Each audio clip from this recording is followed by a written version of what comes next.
Welcome to the 2018 Greater St. Cloud Community Pillars Forum. I'm Matt Verlek, president of the Initiative Foundation serving Central Minnesota. I'm Susan Lorenz, Director of Community Programs with the Central Minnesota Community Foundation. We want to mention projects that are gaining momentum which could move the needle to lower poverty in our community.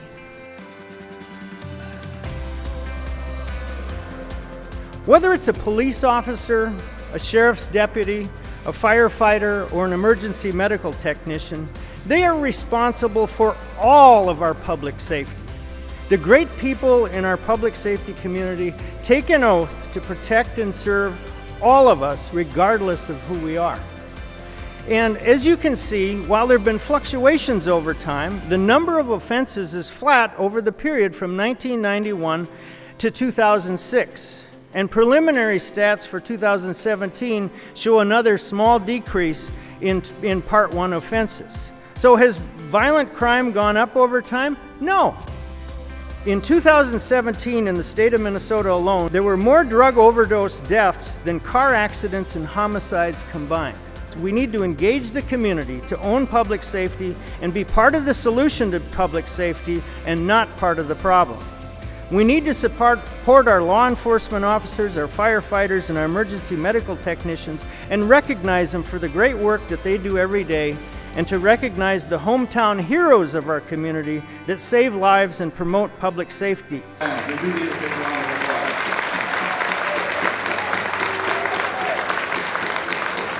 In our very first year, because we're very proactive, we recovered and seized 3 pounds of methamphetamine, 23 pounds of marijuana. We seized 8 guns off of people, made 122 felony arrests.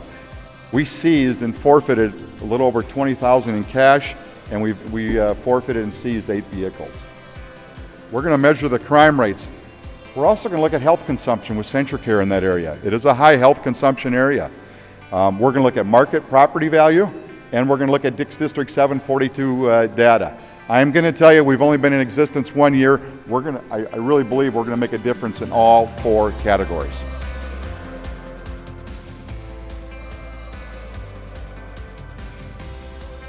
At Career Solutions, our role is in workforce development. We are an employment and training agency that provides assistance in building skilled workforce, workers who can do the jobs of today and learn the jobs of tomorrow. I'm passionate about the work that we do, connecting employers and job seekers in our community. Today, you'll hear from a talented group of individuals who share that same passion. So things are quite tight. We have some frictional unemployment, but this chart right here is basically, I think, probably the best visual representation of what we're dealing with in our area, and it's, to be honest, most of Minnesota here. So during the recession, you can see we hit almost 12 unemployed workers for every job opening, and today we're at just a little over 1. As our labor market continues to tighten, employers will have to look harder and dig deeper to find labor to fill their jobs. It's really important that we're taking the workers that we have available, what few there are, and skilling them to the correct jobs, the jobs that we have in our economy.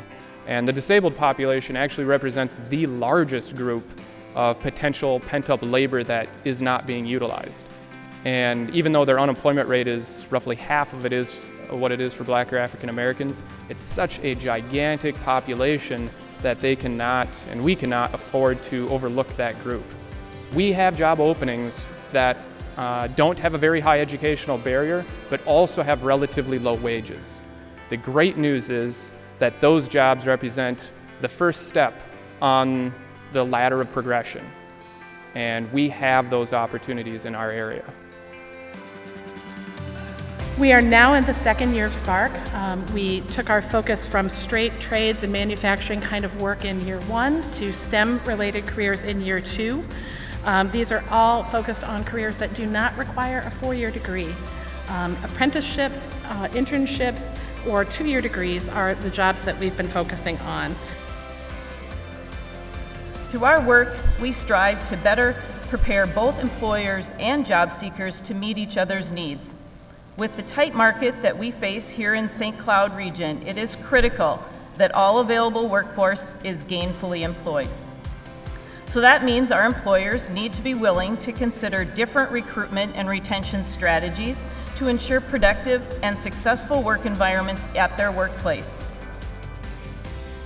Within 2 months' time of being here, he not only secured a permanent place to live, he secured employment, childcare.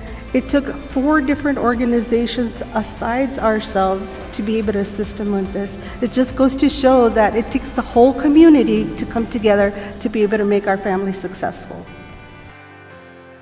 What this website does is it's really enabling us to elevate the awareness of the important work that's occurring within the Community Pillars initiative and giving it more of a 365-day presence rather than just the single event that happens annually that draws you all here. The important work, challenges, and opportunities of our 9 pillars are not frozen in time, and are not awaiting just that annual gathering. The work of the pillars forges on, and the conduit to help make that happen as a year-round activity is this presence on the Community Portal's website. I currently work at Tech High School as a language arts teacher with working with 10, 11, and 12th graders. As a young Somali, I grew up in a communal culture. My Somali culture promotes a shared responsibility amongst all members of the village. The Nigerian proverb, "It takes a whole village to raise a child," lives true in every community where honesty, faith, belief in mankind, and moving forward is its foundation. And in conclusion, I would like to thank the Community Pillar of Greater St. Cloud for allowing me to witness the great work and the collaboration of so many great villagers, striving for creativity, innovation, diversity, inclusiveness, and authenticity. I was practicing that word all day. And values I look forward to expanding to my students as well as my children. Thank you.